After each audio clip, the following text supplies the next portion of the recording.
Como liderar um time de milhões, Kel? Então vamos falar sobre isso. Deixei até para a gente fazer isso juntos, tá? Eu já tive a oportunidade de liderar times capazes de fazer milhões aí de faturamento mensal. A primeira coisa, quando você é colocado dentro de um cargo de liderança, você tem que entender que só de você ter sido colocado nesse cargo não quer dizer que você é um líder, tá? Porque a liderança ela precisa ser percebida pelos liderados. Então, não chegue chegando, tá? Não chegue chegando. O que é isso? Chegando querendo causar, tipo, apontar erros, falar que as pessoas estão erradas. Você precisa chegar ouvindo. Chegue ouvindo pessoas, tá? Marque reunião com todas as pessoas envolvidas, dos seus liderados, entenda o que eles fazem, o como eles fazem, quais são os principais gaps, os principais desafios que eles estão tendo hoje, entendeu? Anote tudo, tá bom? Anotação, gente, é extremamente importante. A gente vai falar disso de uma outra aula depois. Não chegue chegando, chega ouvindo, certo? Tenha paciência em não querer mudar tudo de uma vez. O que isso quer dizer, Kel? Você possivelmente vai encontrar muita coisa errada ou muita coisa que pode ser melhorada. Você tem que ter paciência e não querer transformar a mudança em um caos, tá? Porque às vezes ele já está um caos, mas a empresa está rodando. O que você precisa entender é que as mudanças precisam acontecer devagarinho, tá? E essas mudanças, naturalmente, elas já criam uma certa resistência. Não é só uma resistência por resistir, não, mas uma resistência porque leva um tempo para o aprendizado e leva um tempo para eles se adaptarem também, entendeu? Então, você precisa ter paciência em querer fazer as coisas aos pouquinhos. Então, qual é a melhor forma de você liderar um time de milhões? Você conversar individualmente com o time, tá? Conversar individualmente com o time. Para que isso? Você vai entender os problemas, tá? Nunca entenda um problema como verdade absoluta sem antes você buscar as evidências, tá? Então busque as evidências dos problemas relatados pelos donos, tá? Ou por quem te contratou. Então, se ele te contratou, ele possivelmente ele já te falou quais são os gaps, os principais desafios.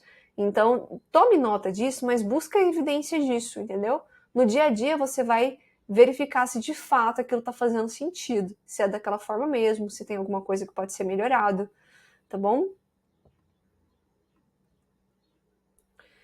Ajude. Um outro tópico é ajude as pessoas a pensarem de forma otimizada. Não.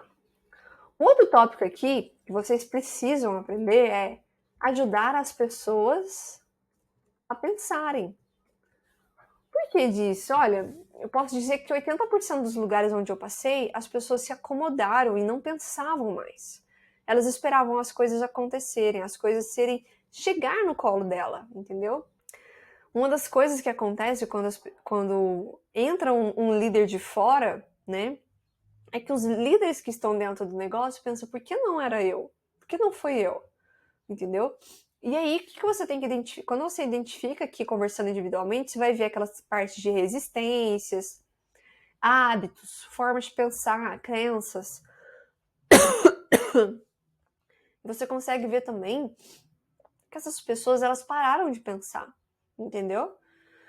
Porque quanto mais rotineiro você tá vivendo um caos, menos estresse você quer ter. E aí você acaba se acomodando a não apresentar soluções.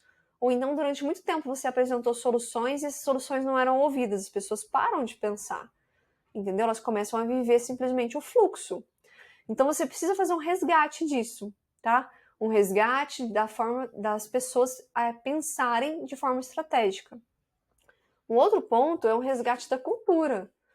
Porque se você está sendo chamado para socorrer algo, quer dizer que a cultura do negócio ou ela não existe ou ela foi perdida, tá bom? E a cultura, ela precisa ser vivida. Lembra que eu falei para vocês que eu só trabalho hoje em negócios que tenham uma cultura, uma sinergia muito próxima com a minha? os valores têm que bater. Porque quando eu vou trabalhar com time, eu vivo aquela cultura do negócio. Não tem como eu viver uma cultura que eu não acredito. Então esse é o primeiro ponto. Você acredita na cultura desse negócio? Então você vai fazer essa cultura ser restabelecida e vivenciada por todos que estão trabalhando lá dentro dela, tá? Essa resgatar a cultura, eu vou te falar um negócio, é o principal tópico. É ela que vai dizer muita coisa daqui pra frente. Então, só pra gente fazer um fechamento. Tem como você liderar um time sem cultura? Não tem. Se a cultura do negócio não existe, ela foi implementada pelos próprios funcionários. Então, para que você não viva uma coisa que você não está de acordo, implemente a cultura do seu jeito, tá bom? Ah, mas é só do seu jeito, Kel? Não, você vai sentar junto com o dono. Olha, eu percebo que você não tem um código de cultura. A gente precisa desenhar esse código de cultura porque o time já fez o dele. O fato deles não estarem entregando dentro do prazo, o fato deles apresentarem corpo mole, deles não se vestirem bem na apresentação com os clientes, tudo isso é reflexo de uma falta de cultura. Podemos desenhar, marcar uma call para a gente desenhar isso juntos? E é isso. Segundo, não chegue chegando, tenha paciência e não querer fazer tudo de uma vez, converse individualmente com o time e ajude as pessoas a pensarem, tá? Se elas entenderem que você está do lado delas, elas sempre vão querer estar ao seu lado. Isso é um ponto importante, tá bom? Então, deseje o crescimento do seu time, assim como você deseja o seu próprio crescimento. Aprendeu algo novo? Ensine. Viu algo de errado? Corrija, entendeu? É aquele cuidador que eu falei lá na aula sobre arquétipos, né, na aula que eu falei sobre comunicação, é a mesma coisa. Você precisa entender o seu tom de voz e trazer o time para estar do seu lado, tá bom?